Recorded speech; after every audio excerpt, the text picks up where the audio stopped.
வணக்கம் நண்பர்களே.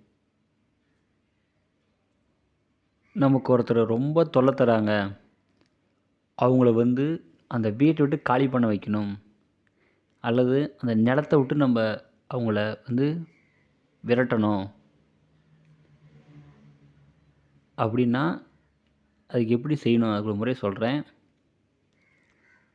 இதற்கு அமாவாசை அல்லது சனிக்கிழமை அன்று இந்த பூஜை செய்யுங்க. அதற்கு முன்னாடியே காக்கா கூடு, கொத்தான் கொடி,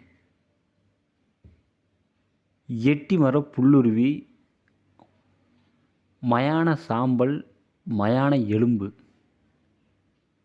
இது அனைத்தும் எடுத்து ஒரு சட்டியில் போட்டு நல்லா கருக்குங்க.